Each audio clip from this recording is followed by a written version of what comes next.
Yeah, What, so I mean, if you guys haven't noticed today, what the theme is from those questions, we will be talking politics. Um, Tyler just threw his yeah, like what was is a I don't tosser. know.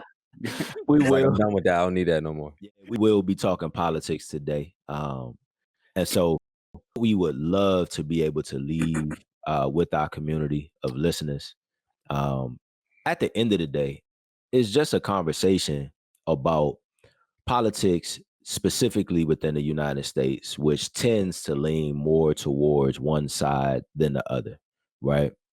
We have Republican and we have the Democratic Party, which are known, which has been known as a two-party system. But what we want to do is to just have uh not an expert conversation, because disclaimer, none of us are experts. However, we are qualified to talk as we are US citizens, right? And we're just going to be sharing our opinion, but from a more important and intentional space. The idea would be to have a conversation that uh identifies and illuminates the stance or the platform from either party, right? Because we want you all to do your own due diligence personally to make your decision when election day comes. Yes, sir. Hey, I'm gonna tell you why I'm looking forward to this conversation so much. Because I'm gonna tell y'all right now, I am probably, maybe this is a lot of our listeners, but I'm like, I don't want to say a ill-informed or uneducated voter, but like I really don't be knowing a lot about candidates on the ballot for a lot of elections, not just presidential election. And I want to do better. So even just preparing for this episode and doing the research, I've learned a lot about both presidential candidates. And so hopefully I'm gonna have, feel better about my vote, but also like it makes me want to do more research on some of these other candidates. So let's get into it. I'm ready. I have a real quick question. I'm just curious. When did you guys start voting? Like who was running at the time? I know the first time I casted a vote was for Barack Obama. I think so too. No. I voted in 04. And Yeah, do you remember who was running? That was George that was W. Bush. Bush against. Cheney? Was that Cheney? Bush second term. I don't remember who he's going I against. wanna say it may have been Cheney. Let me How was it Bush and Cheney? Weren't they in the same party? let me No. look that up. No, real I quick. know the dude. I can't think of his name. I could see his face. Romney? Nah. Oh, John Kerry. There it is. I could see his face. Kerry. His name. John Kerry. Yes. I'm gonna tell you. I don't really dibble and dabble in politics. I know some of the things.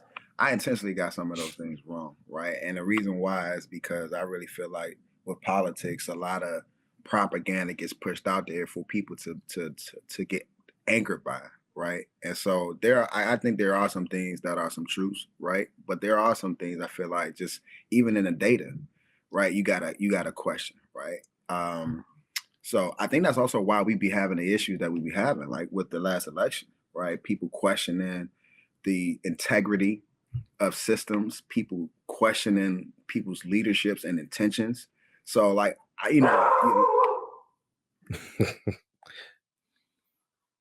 No, I'm sorry, y'all. said take me out right now. He heard you Hey, about to start but talking look, FBS. why he's getting that though, I will say that so 04 was the first time I was of age to vote, right, for that Bush Kerry, but I did not vote because of just what Ali said, like just no faith in the system. So 4 years before that, I guess Asian all of ourselves, but I was a freshman in high school, and that's when Bush was running for the first time. That's when it had the whole thing with the recount in Florida, and actual like the Supreme Court decided who won. It wasn't even by votes. And I remember in that ninth grade government class, learning that about the electoral college that you talked about in the game, the electoral college. And my teacher, when he explained that, I was just like, so our votes don't matter? And he basically could not give me any logical reason, in my opinion at the time, to why my votes counted and mattered at all if the electoral college exists. So because of that, I was just like, well, our votes don't matter then. so I'm not voting. I remember people got mad at me. I didn't vote. And then on top of that, the way Bush won the first time, I had lost so much faith in the whole system. I was just like, nah, this dude's gonna get a second term. Fast forward to when Obama was running, I was like, I'm not about to miss being a part of this history right here. So that was my first time. Listen, voting. my daughter was born. What happened? What day did Barack Obama get? You on mute again, Ali. What's the word? I think it's January 20th. His inauguration was. All right, January 20th. Gianna was born on January 26th. And so I didn't live in DC at the time. I lived in Charlotte. So I came up for the inauguration was here. No, that was. Yeah. I went back home. Yeah. And a couple days later, boom, got the call. Gianna was being born. And so my daughter was literally like, that's why it's so significant for me. She was born at the time of what feels like a transitional period for Black folks in America, where we see our first official Black president, right? We know the original president of the United States, right, who put the money into the treasury was a Black man back in the 1700s. But that was significant. And so when I got that call to come back from Gianna, I was just like, listen, DC is calling me. But I got to DC from Charlotte in 4.5 hours. Mm-hmm. So correct me if I'm wrong, because I think that I'm hearing something through this conversation. And what I believe that I'm hearing is that, one, none of us are experts. Two, none of us have really dabbled into the research from a standpoint to be able to say that we feel completely confident on all stances from either party, so on and so forth. And we somewhat play the sideline. However, we all have voted before, and I believe that we all moving forward intend to vote. Yes, sir. Again, correct me if I'm wrong. These are the things that I'm kind of pulling out of the conversation. But to the point of what you were saying, Colin, you were talking about the Electoral College. And so just to make sure everybody is of the same understanding, the Electoral College is how we in the U.S. refer to the process by which the United States elects the president. That includes a selection of electors, the meeting of electors who cast the vote for the president and vice president, and then counting the electoral votes by Congress. And so each state has a number that has been associated with the amount of electors or electoral votes that they receive. Based on the census. Yeah, based on the census, right? Now, which is so crazy because when I was growing up, I know so many people who avoided the damn census. But let me ask a question though, right? So let me ask a question. Based on what I'm hearing, you guys intend to vote moving forward. What was your reasoning for voting in the past? What got you on the path of voting? I mean, I'll start. First of all, I've always been an old Malcolm X ass nigga for real. I don't even know why I said it like that because other people say it like that. Other people say it like that. You know what I'm saying? I get judged for being deep or fake deep from other people, but I don't care. I've always cared about my people. I've had no other choice. You know what I'm saying? It's all in my music. You know what I'm saying? That's what God put in me. So when I graduated high school, 2004, I was 18 and I was gonna vote, right? And then my next voting was Barack Obama. I was gonna vote. And then my next vote was Barack Obama. I was gonna vote. And then the next one was trying not to get Trump in office. I was gonna vote. You know what I'm saying? So there was just like, plus, post-college, voteless people is a hopeless people. That was kind of ingrained in me too. So I was gonna vote. I just care about the world in that way. But I'm also very conscious and understanding that, like, right wing, as my boy Kariga says, right wing and the left wing have the thought occur that the right wing and the left wing upon the same damn bird. So. And 2004, Diddy told us if we don't vote, we die. So, had to vote. Just that is true. I'm just saying that was a thing. No, I'm joking. Honestly, for me, it was just pretty much what you just said. Like, I'm not about to not vote for the first Black president. That's what got me into it. That's what I wanted. I'm still on the fence about it though. I still got little faith in. What I should do is look up how many times in history the electoral college has gone the other way from the popular vote? I'm just curious. I know in our lifetime it's happened at least once. Yeah. But I wonder how many times that's happened. I mean, I think for me, one of my people I looked up to was Martin Luther King and Muhammad Ali, right? I got posters that I drew when I was a kid, and just following them, the idea of voting and the importance of voting was a part of their platform, right? Maybe not so much Muhammad Ali, but definitely Martin Luther King in terms of how he worked with the government to get certain things done for our community, right? So I grew up like wishing I was a part of the civil rights movement, to be honest with you, right? I was like, I wish I was one of them people's, man, like, you know what I mean? So when I got an opportunity to be a part of a quote unquote movement, right, voting, right, which is a part of our system, I was eager to be a part of change, i.e., while I'm doing what I'm doing now, right? This is all about transcending and helping and getting something moving. So that's why I voted. And then to your point about when the first time I voted, I can't recollect, but I want to just stand on Obama, right? And the reason why I say that is because I remember the Bill Clinton saga. Though I do remember the Bill Clinton saga, and what I grabbed from that as a young as a youth, right, male, was that they were coming for Bill Clinton for being quote unquote black, right? So I remember saying, like, when I get the opportunity, I'm gonna vote somebody else in there that is quote unquote like me. And it just so happened that it happened to be Barack Obama when it was time for me to get active in voting. And it was somebody that I correlated to just at its core. At its very core. I didn't know who if we're being honest, Barack Obama came from left field. He right? did. So if I'm just standing on what the concept of what I'm voting for, because I'm voting for something for my people, I just innately voted for Barack Obama. Respect.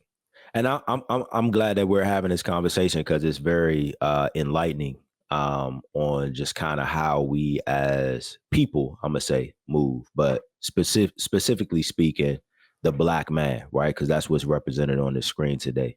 I hear a lot of connectivity in what got you guys to the point of voting. For me, it is different though. I never chose to vote based on race. Right. And so I'll get to that. What got me on the path of actually voting at the end of the day, it was to buy myself admission into certain conversations where typically when I had an opinion as it pertained to politics, a lot of my friends that I would debate with would ask the question of, well, do you vote? If you don't vote, then you really don't have a say so, quote unquote. Right. And so I basically started voting just to be able to continue to press my points, right? The nigga said, "I vote to argue." I mean, yeah, to have a seat at the table to be able to share my opinion, which my opinion is valuable, similar to anybody else, right?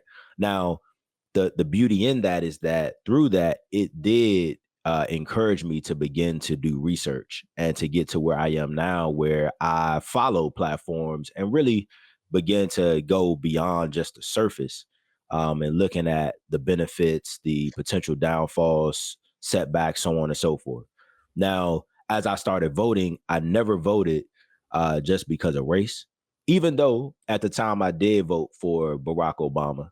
The painful part, though, is that, and I don't know, we would have to poll people that are older. What I found is since we have been eligible to vote, it has typically been a conversation of choosing the lesser of two evils, which is why a lot of people tend to sway the way that they do, right?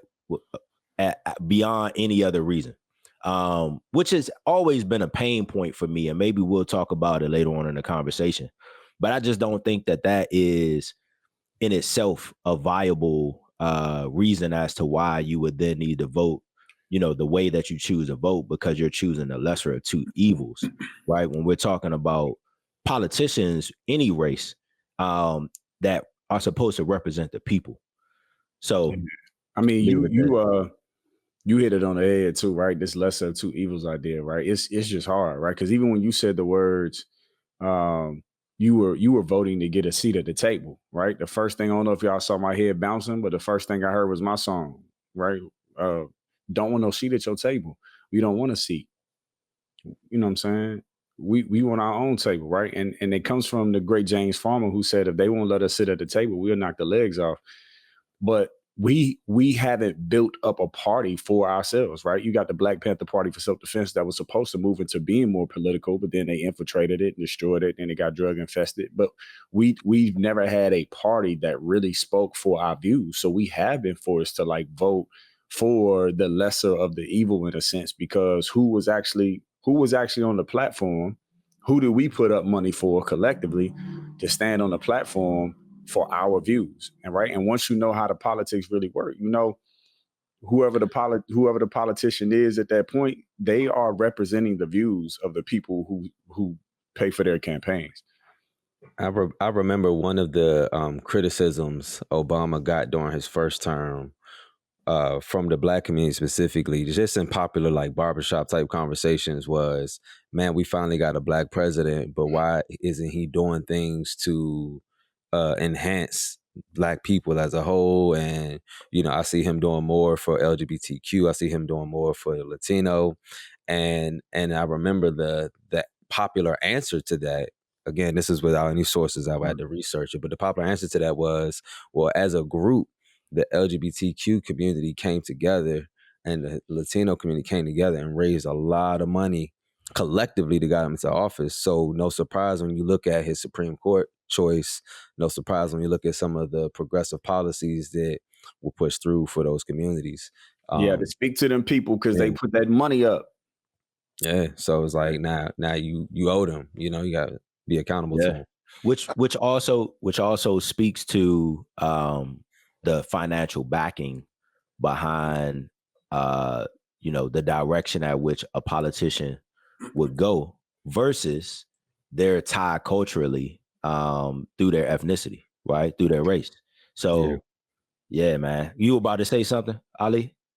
And I mean, I'm all over the place with this because y'all said a whole bunch of stuff that I mean, the lesser two evils in voting, that's what voting comes down to. I mean, in our own little circle, when we vote, it really do come down to the lesser of the two quote unquote evils. I'm gonna say quote evils because that's germane to a person, what a quote unquote evil is. And I think it's in politics, it's more about what you do what your evil is at the state and local level in your environment. You should talk about, you know, our views. But when we talk about politics, it's yes, there's white and Black, and then it is our quote unquote community, right? Where you live at, because where I live at is diverse, right? So it ain't race at that point. It's about like how we protecting our entire community from whatever, right? Are you holding? Because I'm holding.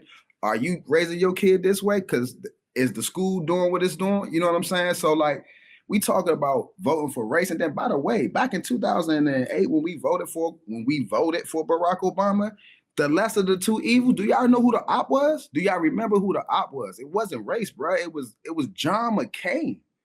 It was no way, right? It almost felt like Barack was slavery. Come on, man. So look, we talking about John McCain. Then that's relative to, even though he was Republican, to Joe Biden, who's a Democrat. How old he would talk about how old he was and his capability to lead. So I heard race. I heard reasons why. Yeah, I correlated to Barack because he was a Black man, right? But I also knew that the op wasn't who I correlated to in any perspective, right? So like that's how I came from. And then I'm gonna just leave it alone because we got so much else to talk about. Let me ask you a question based on what you're saying. So based on what you're saying, are you saying that choosing who you're going to vote for based on the lesser of two evils is not necessarily a bad thing? Is that what I'm picking up from what you're putting down? It can't be, because you're given an ultimatum. So it can't be a bad thing.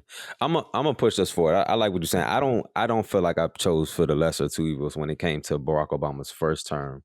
It was some things that I liked about him. Just him not being a career politician. Like, he was still new in politics. I think I liked that, attracted me to him. Anyway, so let's move into our current presidential candidates. We have Trump once again running for office. How? And we have the convicted felon. You're convicted felon. How? And we have Kamala Harris. I get nervous every time I say her name because I feel like I'm gonna get crucified if I say it wrong. My wife be getting on me, man. She'll be like, say it right. I'm like, my bad. Let me say it was the lesser of two evils for me until Kamala got in the race. Because before she got in the race, I was like, what the hell are we about to do? I ain't gonna lie, I feel you on that. So what we did, that though. So what we did was we identified, and this information is coming straight from both candidates' websites, but we identified kind of some high level areas of discussion and issues. This is great homework for me, great practice for me. And I'm just going to jump in on the first one. I'm going to shoot for maybe one of the most controversials, which is abortion. And I'm going to just kind of give some highlights as to where each party lies on that issue. So on abortion for Kamala Harris, she is pro-choice advocate, meaning she supports reproductive rights and access to abortion and opposes efforts to restrict access. She wants to fight for Roe versus Wade into law to protect women's rights to choose at the federal level. And she wants to expand access to healthcare, right, for reproductive healthcare. All right, that's her. On Trump's platform for abortion, he's pro-life advocate, which means he opposes abortion and supports restrictions, including late-term abortion bans. He obviously supports the overturning of Roe versus Wade. He wants to defund Planned Parenthood. I got some interesting thoughts on Planned Parenthood from his foundation. And it looks like he wants states to have more control to set their own abortion policies rather than having a federally mandated right to abortion. So states to have more power. So that's what they provide. Let's talk about the start of Planned Parenthood in the first place and why they even, so many people taking this issue, saying to the third and fourth and fifth degree. And I think it should be right in cases because we're talking about women's health. And ultimately, I think there's a middle ground between the two perspectives, honestly, based off my beliefs. But if we talking about Planned Parenthood, we know that was put in, like that's in the right. That's the RAND. What's her name? The lady. But that whole design for Planned Parenthood was around the destruction of Black babies. Mm-hmm. But what I like to say in the words of Malcolm X, man, you know what I'm saying? He said, as an all farm boy, he never cried when the chicken came home to roost. And what you watch over time is America has done so many things, so many intentional things to destroy Black people, and it's came back to kick their own people in the ass, because what you put into the country, it eventually disseminates through the entire country. So if you're talking about Planned Parenthood, they put that out there for us, but now it's slowing down the Caucasian population, and they hate that shit. So you sound like you align more with Trump administration's views on abortion? Don't do that to me. Or in the middle? I align with good logic and reason, right? What I would say is that I don't support abortion except for in cases that could cause damage or, destruction to the mom, right? If somebody's health is in risk, we having another conversation. If someone is raped, right, and there's a child produced from that, we're having another conversation, right? But as you said in the early episode that we done, the possibility of having a child is almost damn near impossible, right? If you talk about all the ducks and things that have to be lined up for that to happen. And so I also believe that nothing happens without God allowing it.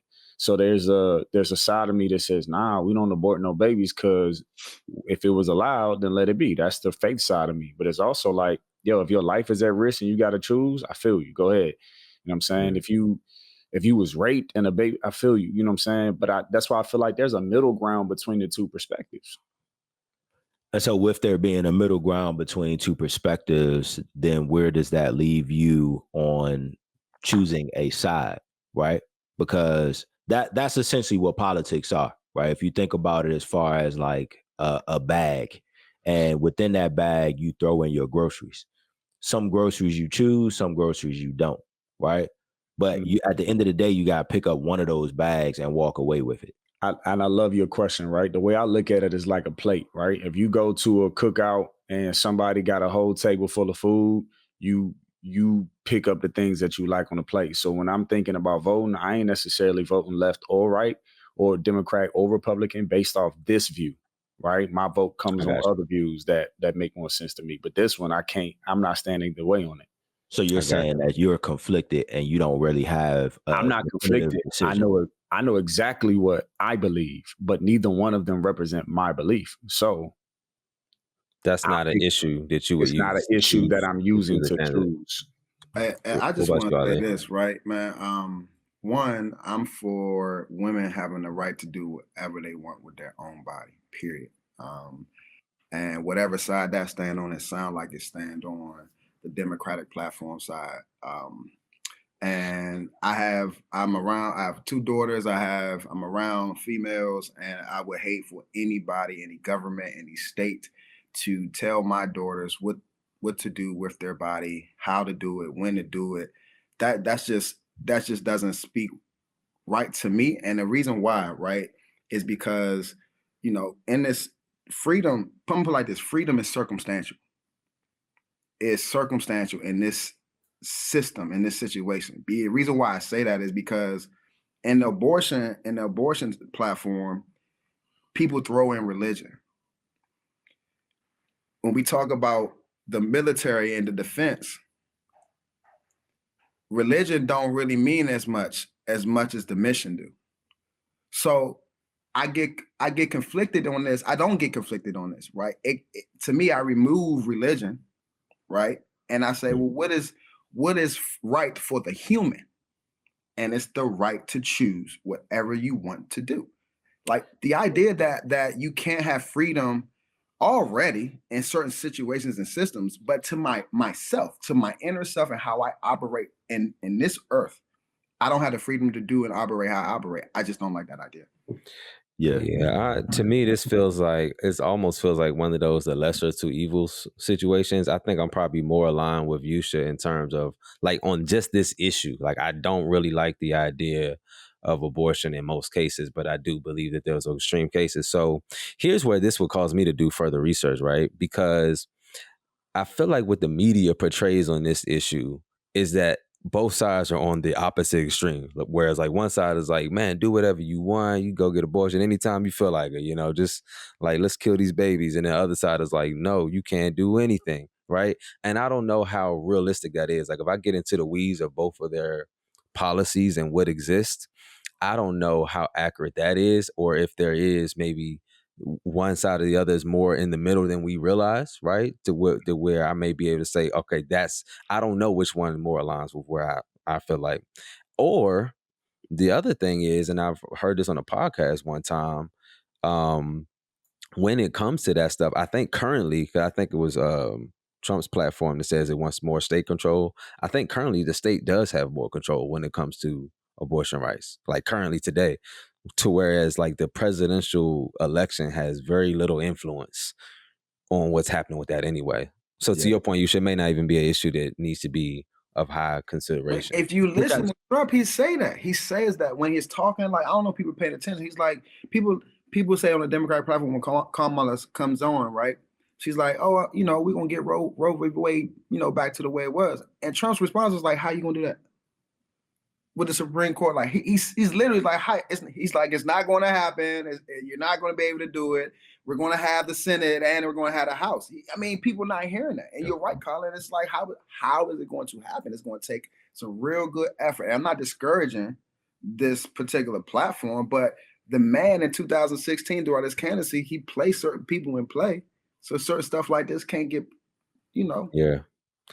Let's do another one. Y'all, somebody else want to pick one? Or y'all want to do economy, immigration, or foreign policy, national security? Oh, and Colin, I want to say, by the way, you said something that wasn't necessarily true, which is that the Republican Party, they don't have like a time limit. Basically, they actually do, right? They have. I think it's like, I don't know what the time limit is specifically. It's like, yeah, you can get an abortion, but not after this particular time frame. Gotcha. Right. So I just wanted to make sure we cleared that up. Okay. Yeah. I mean, I would like to speak to that real quick though, because for sure. I think that there are a lot of different variables that can go into where you stand. Right, we talked about religion, But then also what I can speak to is personal experience, right? And so going back to we were talking about Roe versus Wade in 1973. Essentially, Roe versus Wade was a landmark decision where the Constitution of the United States made a decision to generally protect the right to have an abortion.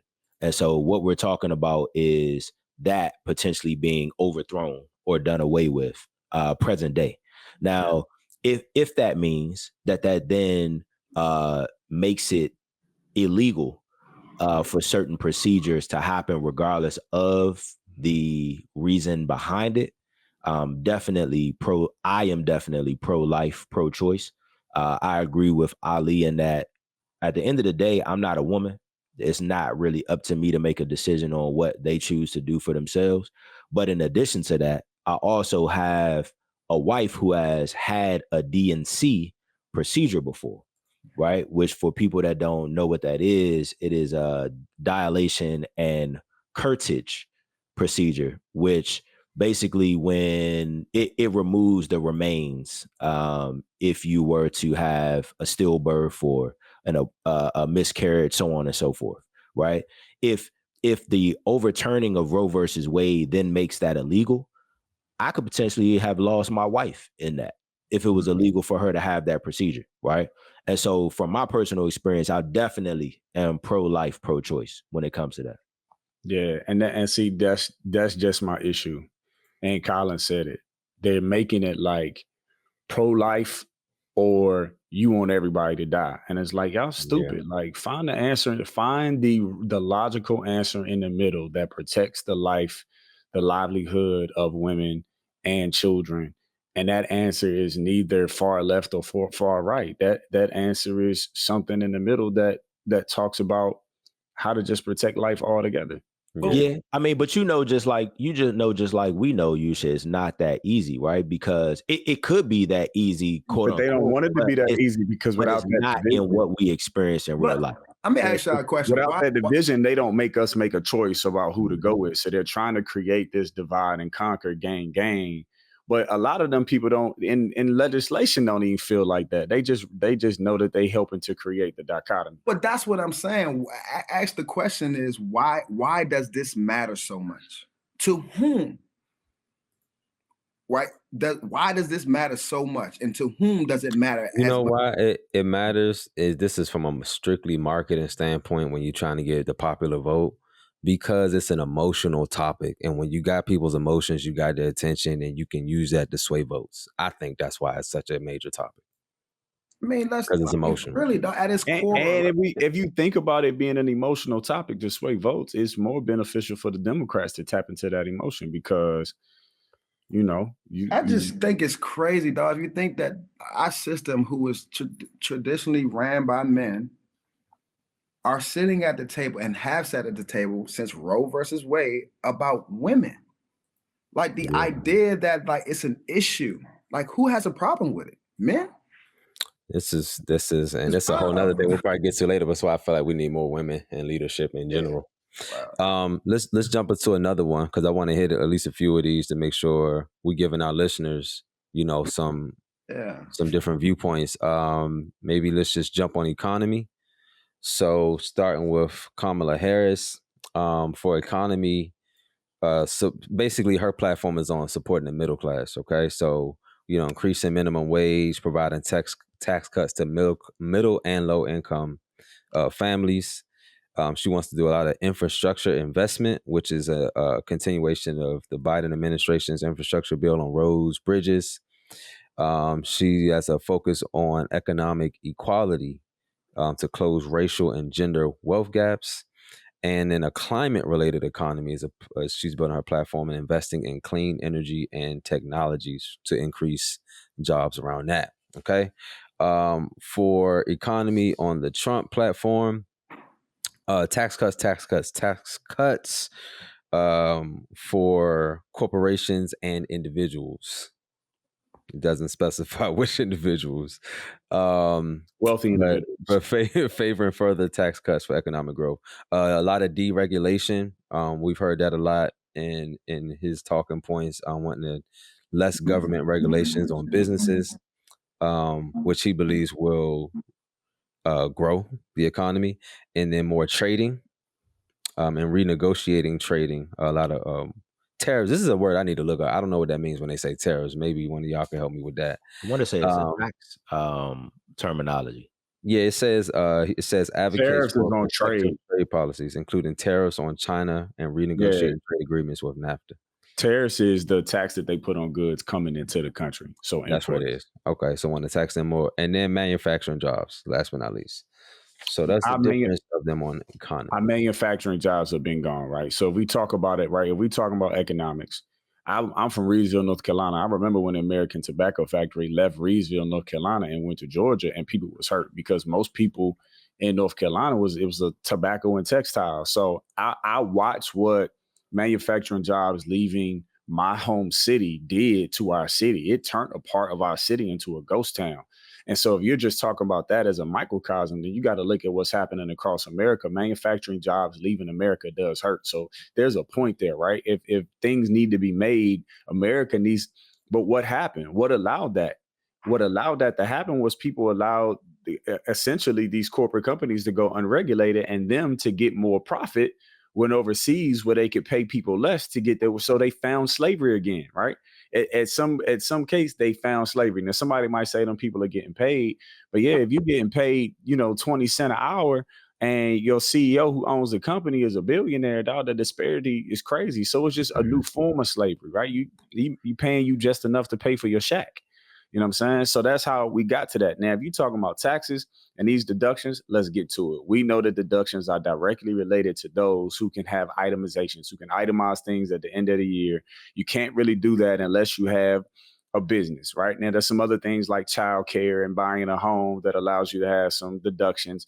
But unless you have a business, you can't do deductions. And unless you're talking about 500 plus a year, then deductions don't really matter. So when they talk about giving tax breaks to individuals, they're talking about the 1% because that's they own businesses and they make enough money where the deductions are needed. Now they're saying when you say they, are you talking the Republican Party? 1%. I said it, the 1%. Oh, millionaires. we talking about Trump's views. When you say thank you. When he said Trump's views. And so, to conclude for me, they believe that if you give tax cuts to these rich people, they will open more companies and start more jobs. Yeah, that may be true. But the issue is that you ain't paying your people. The pay that you give your people isn't relative to your profits.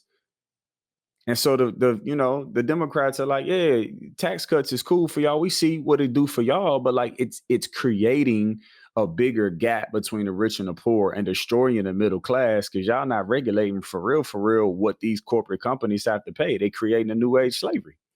I want to speak from the middle class perspective on mine personally, man. So the tax cuts, I actually do feel right, and I appreciate the tax cuts that are being proposed from the Republican Party. I also know that giving tax cuts to irresponsible leaders doesn't help the lower class, nor does it help the middle class, right? We just had a certain company come out and get rid of all their middle managers, right? Their senior managers, right? Just because of a business, right? Yeah. And so I can imagine that hurting, right, the middle class, much of them being middle class. My point of saying is you're going to give these privileges to the 1%, and they have not proved, to Yusha's part, that they are good stewards of the 1% that they already have. So, okay. So I'm speaking in two terms. Like I like the tax cuts, but I also the greater good, right? Which is to me what we vote for, the lesser of the two evils, is to provide for the lesser class until there's a equilibrium that happens, right? But we all know that's not going to happen. So, but I think you have to have good intentions. But what's happening is capitalism and the race to be powerful financially is always and has been going to always dominate. So why this conversation is what it is? Because the idea is that these taxes don't really, man. Y'all know how I feel about taxes because I've been doing taxes for 10 years, right? And I believe that lower class, middle class, upper class can all take advantage of it. The problem is that there's not enough knowledge around these taxes for people to navigate through. That's the real problem. And the other real problem is the tax code in itself is written wrong. No one's talking about rewriting the tax codes. Everyone's talking about tax cuts.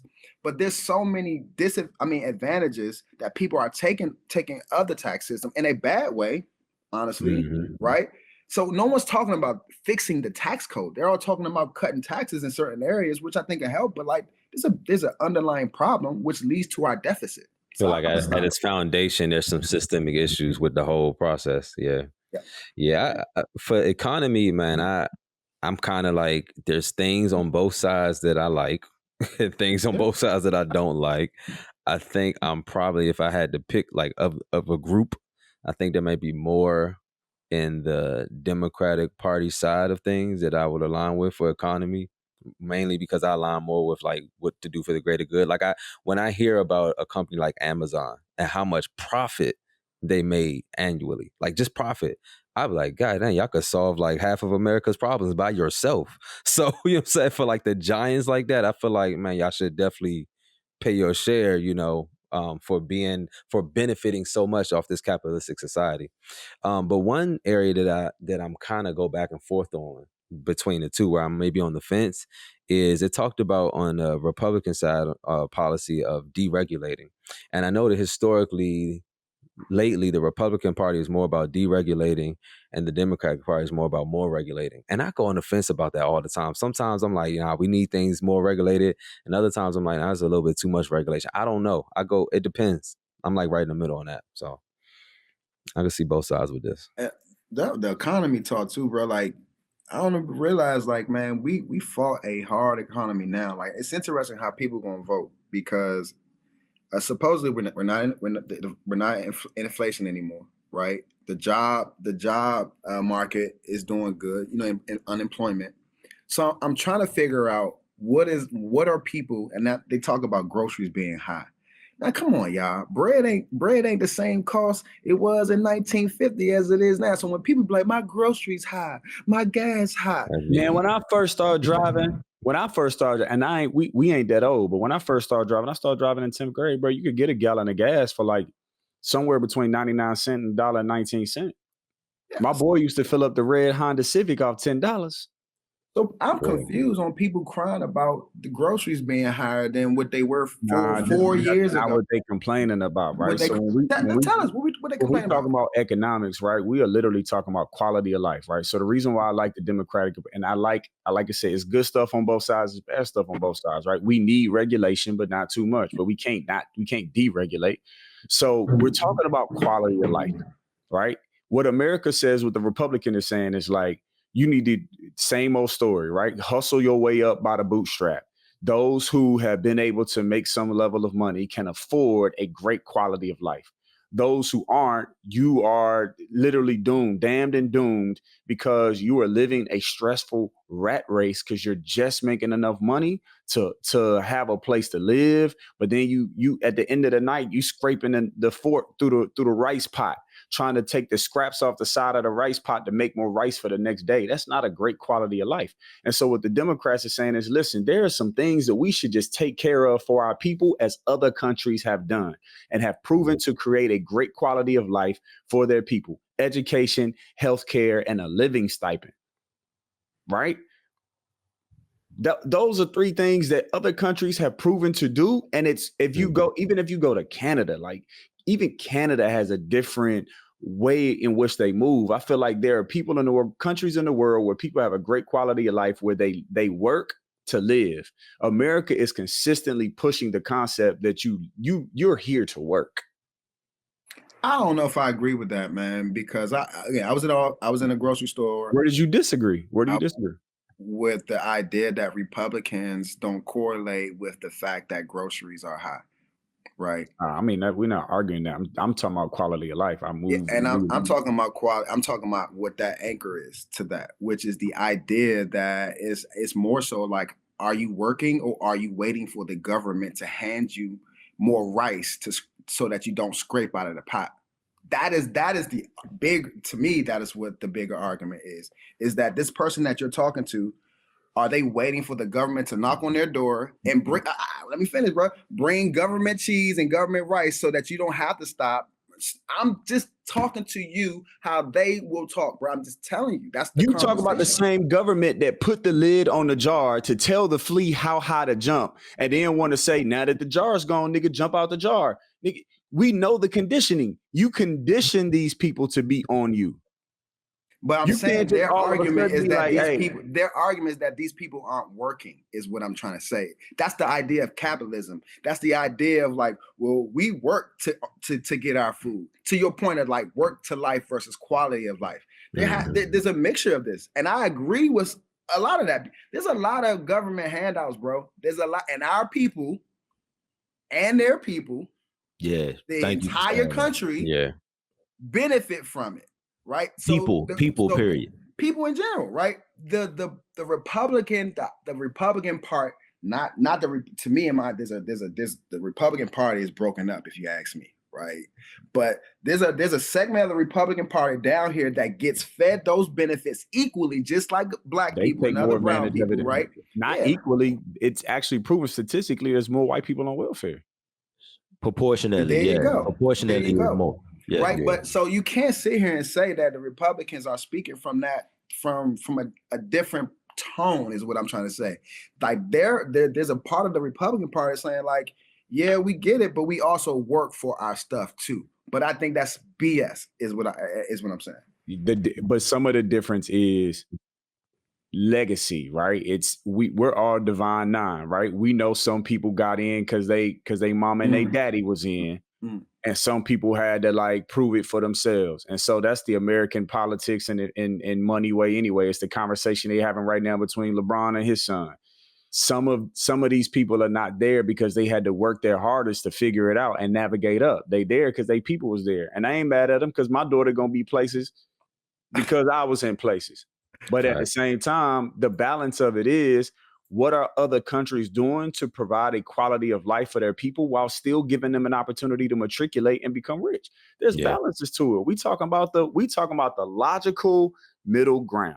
For sure. We got for sure. It's good conversation. I'm gonna push this forward just for time's sake. And we might not hit all of the major points, but I think this is some good conversation and hopefully encourages people to do some detailed research on their own, like we did for this episode. I'm gonna go ahead to do something light. Just to break up the energy a little bit, and then we're gonna come back and share our quiz results. We all four of us took like a quiz to see where we really lie on the spectrum on the political spectrum. So I want to share our quiz results, and then all four of us are going to share who we plan on voting for this time around. But first, let's jump into something like, all right, so this is more of a, it's not really a game, but it's more of like an imaginary scenario. All right, this is actually something that Michelle and I like to do, like when we just like brainstorming like crazy stuff and just late night pillow talk. But like, if you could create your own utopia society, like what kind of things would it look like? And this was inspired actually from that and from my daughter. She had a project for school recently where they had to create their own country because they're learning about government right now in 5th grade, and they're learning about how the different parts of government, the checks and balances. So she had to create her own. So what I want to ask you guys is, if you were the ruler of your own country or this country, right? And you can pick 3, let me say, minus the logo, 3 staple things that your country would be founded on, or that would be like unique. 3 specific things would be very unique about your country, that's different than most places, right? And it could be something that already exists, but you basically have like, these are the 3 foundational things we're going to build on. What would they be? I'm gonna give you an example. For my daughter's country that she made, she reformed the banking system. So her banking system was a government run system. There were no privately run banks. It was a government run system. with the purpose of education. So their banking system ran on debit only. I didn't even know she knew the difference between debit and credit, but her banking system ran on debit only. Her country does not allow people to go into debt via credit. And the banks are responsible for educating the citizens on healthy saving and investing techniques. But that's all it is. It holds your money and it educates you. So like, what would your 3 things be? I can go first because I've kind of thought about this already. But if somebody else is ready to go, what would your 3 go things first, man. Go first. All right. So my 3, one is going to be something I'm passionate about that maybe I'll be able to do in reality one day, but it's going to be a federal run universal education system. So my country will have a unified federal education system that is not based off of property taxes. So everyone's will pay federal taxes into the education system, which will be run by the government. And with that, school choice. So like, you don't have to use the federal schooling system. You can educate your own children or go to whatever private institution you want to, but everyone will have the access to the same unified education across, no matter where you live in the United States or my country. That would be one. 2 would be this is getting to the regulation taxes that we talked about. 2 would be that minimum wage per family that you talked about, Yusha. So like every family would just be, so taxes would probably be higher, but every family would get a minimum living expense to minimize poverty and hunger and homelessness and all of that. So you still, it ain't gonna be enough to thrive. Like you still gonna have to go to work or whatever, but there's gonna be a minimum things that are coming in that's going to help everybody. It was actually a presidential candidate running on this, I think, the last term. His name is Chang or something like that. He was running on this platform. He actually was paying people like $1,000 stipend a month. So I would do something like that. And the last and final thing would be guns. Guns would be illegal in my country. No guns. Nobody has guns. You talking about, so this is not if you were to, you saying your own country, right? You're not saying United States. Oh, it could be United States if you want to refer. Nah, but that's your own, let's say it can't be if you talk. You're right. Let's say your own country. Your own country. Okay. No, the citizens would not have guns anyway. Maybe some higher level military police, but could you imagine what that looked like if it was made, guns were made illegal, and there was a process at which people went by to retrieve all of the guns in the United States? That would be crazy. It would take 50 years. That would be crazy. I mean, I ain't your own country. Can you imagine all the African countries back in the day without, you know what I'm saying, before guns was created, without spears? What? Can you imagine Samson without a jawbone, bro? But that's what I got on my Can you imagine David without the sword, bro? I thought you said world, because in my world, everybody would have to fight with their hands. No weapon, nothing. Imagine David without the slingshot. Are you going next, Ali? Are you going next? Yeah, I can. Yeah, for sure. All right. So for me, man, it would be food would be in abundance. There would be no currency, and our defense system would be like Wakanda. No currency? Yeah. When you say no currency, what is in replacement of that? Trade. Before there was no currency, there was trade and buy. Let's talk about how we got money in the first place, right? This is how you get money. You got something, I ain't got nothing. So I give you a piece of paper that says I owe you on it. Slavery.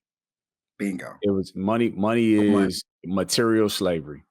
No money. I got something. Because if you think about it, when we rich, if you got something, I got something, man, listen, I'm not rich and I got people that I trade with. You know what I'm saying? Because I got something, they got something. It's like, why we talking money, bro? I'll do this for you. You do this for me. Yeah. Or I give you a check. I give you a check, but then you turn around and hire me and give me a check. And so we exchange money, but we ain't exchange money. Might as well not. Money is needed for those who ain't got nothing to trade.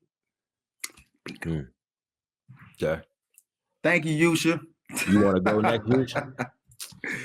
I mean, mine gonna be simple, bro. You know what I'm saying? Universal healthcare is gonna be in my country. Universal education with equal representation from all groups, all communities to help decide what that education should look like, or an opt-out option. And that opt-out option would not just be you opting out of the schools. It would be you having the option to take the tax dollars that you put into education and put that towards a educational institution. And it would have to be it's an educational institution registered with the government, but the government wouldn't regulate what they teach, because every community of people don't need the same education. Black people don't need the same curriculum as white folks. That's Certain areas. Yeah. In certain areas, right? Our community needs something else holistically. So it'd be universal healthcare, universal educational system with an opt-out, and an opt-out of the tax format. And then, I think because of the idea of welfare and tithing and zakat from the Muslim perspective, right? There would always be some social good, right, connected to people being able to have a quality of life. So I go back to the stipend. You get a living stipend. Free money for everybody. Not free money. But, if there was no money in Ali's world, right, we was in Ali's country and there was no money, then that would be, every week we would drive by with food. Everybody get a basket of food. You get a basket of rice, beans, barley. Take what you need. All right. What you got, Sean? Yeah, for me, I would say housing and rehabilitation. That would be number one. And so under that would be an emphasis on our veterans as well as the homeless in general. The rehabilitation part is anything that falls under that bucket of rehabilitation, whether you have PTSD, whether you have a drug addiction, which there are templates out there of how other countries do it, that I agree with. So I would say housing and rehabilitation. The second would be education. And so like from a historical standpoint, the deconstruction of the historical educational system within the United States. I definitely think that it's obsolete at this point. And then the third, I would say national industries and regulation, right? I do think that there is importance on a more stringent regulatory system for our businesses. However, I think that we need to bring a lot more of our industries back into the nation, and there could be like stipends and potential incentives on beautifying and rehabbing a lot of the man. If you go throughout the neighborhood, just in the DMV area where I live, it's like a habitable house and then a dilapidated house, or even a commercial business, like dilapidated commercial businesses. I don't understand why. So I'll leave it at that. That's real. Sean brought up something we ain't really talked about. You talked about the when you talked about housing and rehabilitation, I feel like you was getting to the penal system. Neither one of us brought that shit up, but that shit crazy in America. Yeah. Hey, I like y'all countries, man. I might visit. I don't know if I might live in a couple. I don't know about yours, Ali. I'm scared of the no money, but I might visit. You ain't gonna want to live in mine because mine is gonna be all pro guns. You can't come to mine because I know you're not gonna pro ammunition. Pro. Hey, I think we all, you know what I'm saying? I'm gonna tell them right now. I got a song where I said it during 2020. I went and bought the shotty with the pump. At the end of the day, I feel like black folks. Ali said this earlier. He was like, what you talking about? Somebody, the 40s or 30s. You talking about old school something. And I thought about it. I was like, man, you said you wish you could have lived in civil rights times. And I was like, bro, I always feel like I'm in the wrong period. I feel like I was supposed to be in the 1920s and the 1930s. But because of how history repeats itself, I often feel like we're living in the 1920s and 1930s, 100 years forward, right? And so, if you think about the 1920s and 1930s, black people was winning for real. Durham, Tulsa, Harlem, DC. And the only thing we did wrong was we ain't have an independent army. But that's why I was so happy when Kamala was like, You tripping. Me and mine's packing at home. I don't know if y'all saw her. She was like, this ain't a conversation about like I taking agree. away your guns. Like when she said that, I was like, I hope they know. Nah, I didn't say they. I hope people know that like black people packing, bro. Like, and that's a misnomer that we ain't. I have to be because I live in Georgia where everyone has a gun outside. So it's Hey, like look, I don't have a choice. I got homies in DC. They be like, I tell them, yeah, I gotta check my gun in at the airport. They like, gun? You can fly with a gun? I was like, if long as it's a state you got reciprocity in, bro, of course. I'm not going to Atlanta without the strap. Bro, you wildin'. You be at Pizza Hut. It's just holding. I'm like, all right. So, all right. No, that was good though. I should make y'all come up with a name for y'all country, but we gotta move forward because that'll be funny. But I already got mine. I'm gonna call mine Type. I'm gonna go ahead and side with Saha. I'm gonna go ahead and side with Saha the Prince, man. New Africa. New Africa. Oh man. All right. You can tell I've been hanging around the kids too much at work, Sean. All right, so we took a quiz. We took a quiz, the four of us, to see what's the name of this quiz. It is political typology quiz to see where you lie on the political spectrum. So I'm just going to share before we share our results what's on this spectrum. So in the middle, if you're right in the middle, they call that stress sideliners. Okay, and then you have to the left of that and to the right of that. To the left of stress, all the way to the left of stress sideliners is progressive left.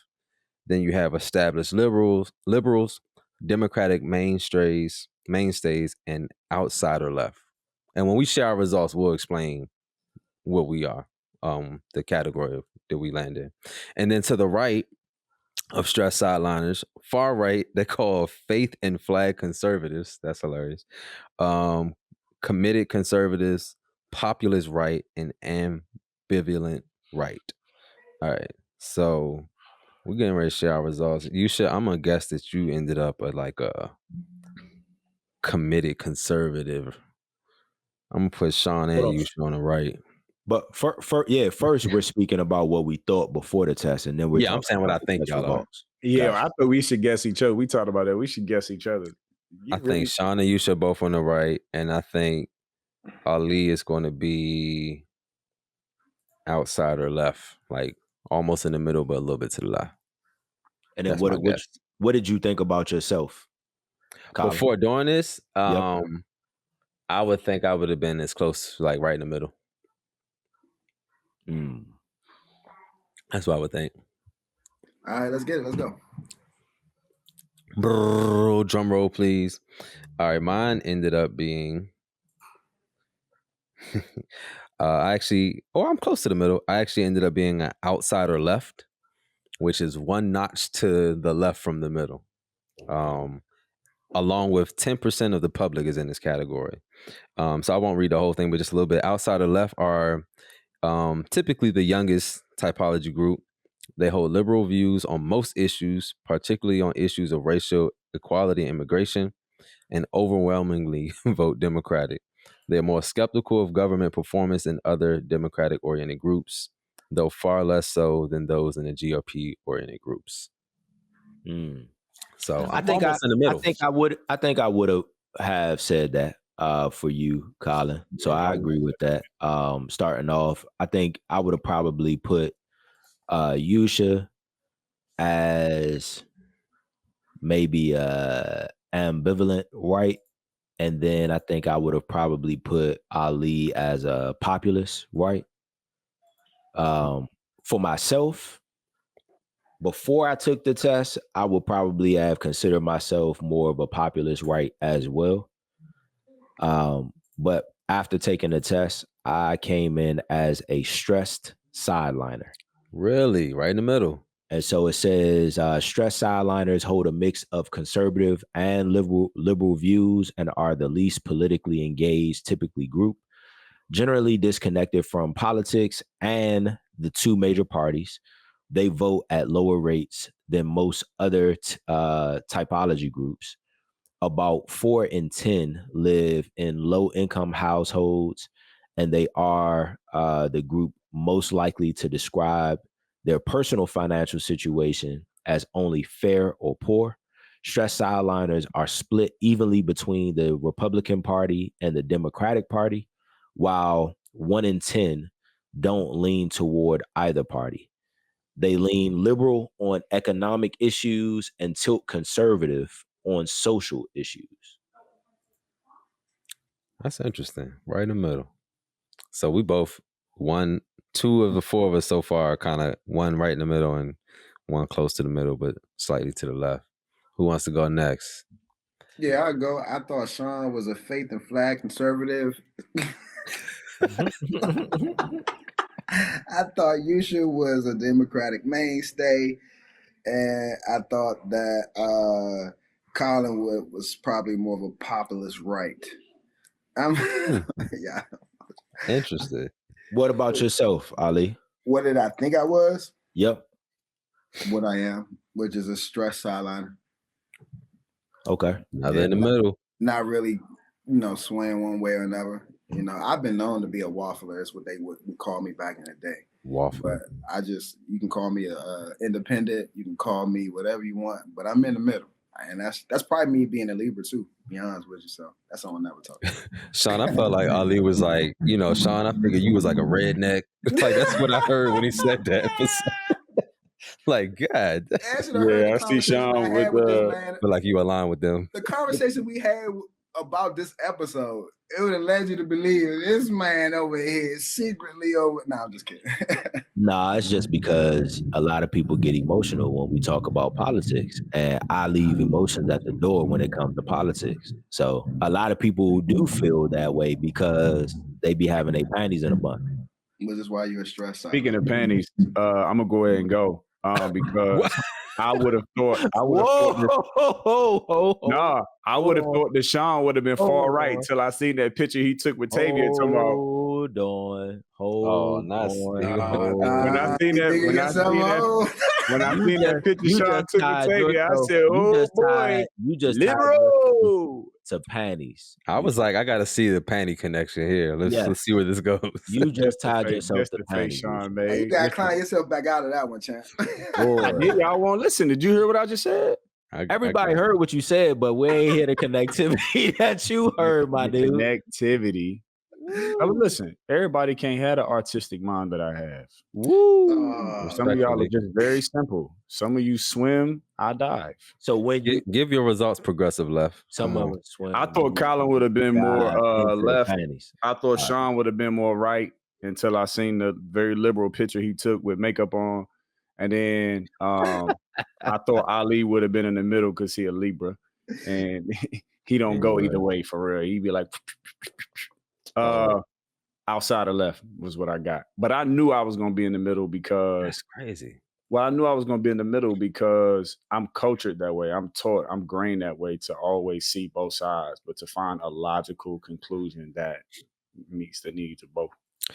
That's interesting. So 2 of us are right in the middle of stress outliners, and 2 of us are the next to the left of the middle, which, by the way, I don't think I said earlier, but I've never been a registered Democrat or Republican. I've always registered as independent my entire life.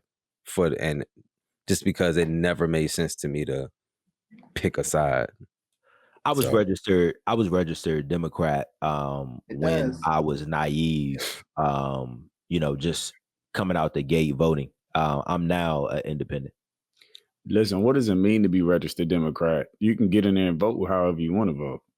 You can, but I mean, you're literally registered one way or another. I think the only thing is you can't vote. Can you not vote in a primary if you're not registered? You can't vote for the primary Democratic or the primary Republican candidate if you're not. No, you can. With the party. You can, Oh. but what it does is it will dictate the initial ballot that they give you. And so that's something for everybody to know, right? Like being registered last time, the last election, I'm registered independent. I walked in there and they gave me a ballot that did not suit the interests of what I was voting towards. And so I literally had to go up to them and ask for another ballot. And it had different information on it. See, gotta be educated. I didn't know that. You know that. So it might be beneficial for us as Black folks not to be registered either way because we. Mm-hmm. Let's talk about it. All right, cool. So I know we got to talk about. Are we transitioning into? Yeah, well, we got to share who we voting for, and then we go from there. Hey, listen. When we talked about earlier, we talked about the LGBTQ community getting behind Barack because of his stances on that and how that was supported. They put a lot of money in his pocket. The way the Divine Nine came together to put some money in Kamala's pocket. I hope we don't stop. At the end of the day, I think that was the first move we made towards doing it right. If we got college educations, we getting money, we in the middle class, people making money. Let's put our money where our mouth is with this candidate. At the end of the day, I don't think this one is the lesser of the two evils because we got a convicted felon who shouldn't even be allowed to run, which to me is the exemplary look on what it looks like to have white privilege in America, bro. You shouldn't even be here. So to me, there's no, I'm not voting. I'm making the only option available, bro. You're not even supposed to be here. So the answer to the question was what for you? Kamala is what he said. What was that? I got lost in that. Hey, you weren't listening. It was clear. It was artistic. No, it wasn't artistic. It was straight to y'all weren't listening. I heard it. I told you Sean be swimming on the surface, bro. He like pancake and syrup. You don't like molasses and biscuits. What in the country saying was country ass up, bro. Right now, bro. Shut up with that country ass. Yeah, that was semantic boy right there. That was straight from my pops right there. You know, pancake and syrup. You don't like molasses and biscuits, nigga. If you whittle the white wood, then ass up, nigga. Nobody want to hear that shit right now, bro. You can't hear it. That's what I can't, bro. Hey, fix your lace front, my nigga. I've never had one of those. Hey, you should say I ain't wearing no hat today. I'm gonna show y'all it's not a wig. You know what I mean? Look, you said it feel like the 1920s and 30s, bro. You would have been a regular Madam C.J. Walker with them lace wigs. You would have killed, my nigga. You would have killed a millionaire. I would have been rich. I would have been rich for sure. He'd been a Rastafarian, bro. Now he thought he was a Rastafarian back then. Nah. I was listening. I was just asking more so for definitive clarity, specifically for our village that's listening, right? For me, I'll say that I honestly am exactly what my results came in to be, which I am a sideline, stress sideliner. I don't know. I'm 50-50 because, I mean, and I'll just leave it at this. At the end of the day, again, I've never voted based on like race. I've never voted because somebody was black or whatever. You're a politician. Whether you are a mallard or dark wing, at the end of the day, you still a duck, right? And so I look at it from that standpoint. You a politician. I need to understand your policy. I need to understand what you intend to do. And I need to get beyond all of the selling of hope or the selling of a new, fresh idea to really see what's going to take traction. Right now, I don't know. And what I will say, and we may get into this a little bit later in the additional content, but I think that hot topic, I think that Donald Trump's presidency did something great for our people. And I'll leave it at that. Oh, we going Patreon. We're going to unpack that. We're coming back for our Patreon subscribers. What in the hell? Who am I voting for? So right now, I believe strongly that we increase as a society, as a people. We elevate as a society and as a people when more women are in positions of leadership. Okay, not even more women than men, just more women than currently are, right? I believe that. So I like having a woman as a president. I like biasly like the idea of that for my daughters to see. For my daughters, I put an S on it. Let me not speak that into existence. For my daughter to see. Nah, it ain't too late. Come on, Sarah and Abraham. It's going. I'm gonna make sure it's too late in a minute. Also, going in the Sean Brigade. Also, you know, going from this research I've done, like kind of where Sean is at, like I don't feel any more stronger about either political party size platform, but I also, you know, and I know Ali's probably gonna talk about this more later, but I also don't know how much, like I value probably more which I want to get into more local politics anyway, in terms of like the impact it actually has on my day to day.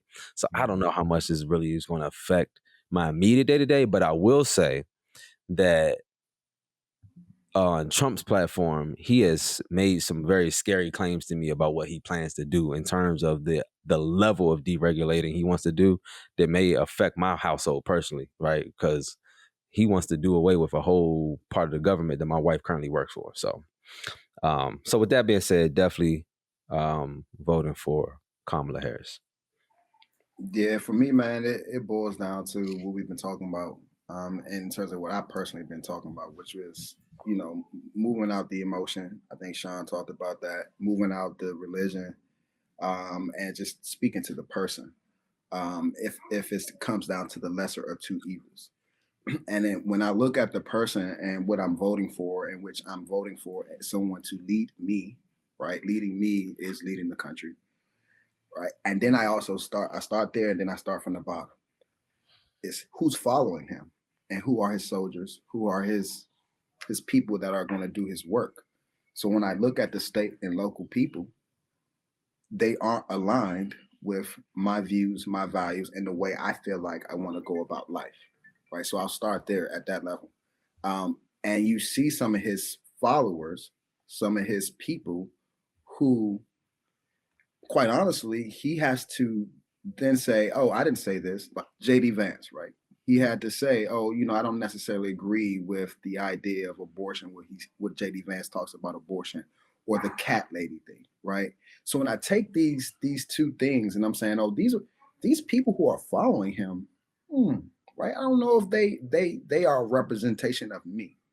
So I take the other side of it, and I look at how a person leads from that perspective, and the people that are following this particular person and what that aligns with in terms of where I'm going and what I see. And then that boils down to Kamala, right? And it's just simply, who do I feel like can lead people, not just me, but the people who are working for them.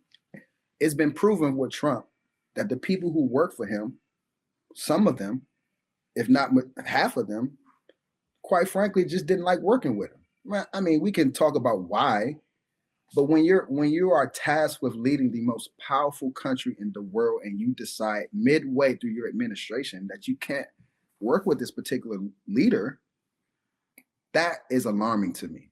And so I want to try a new leader, Kamala Harris. So we got Kamala, undecided. Okay.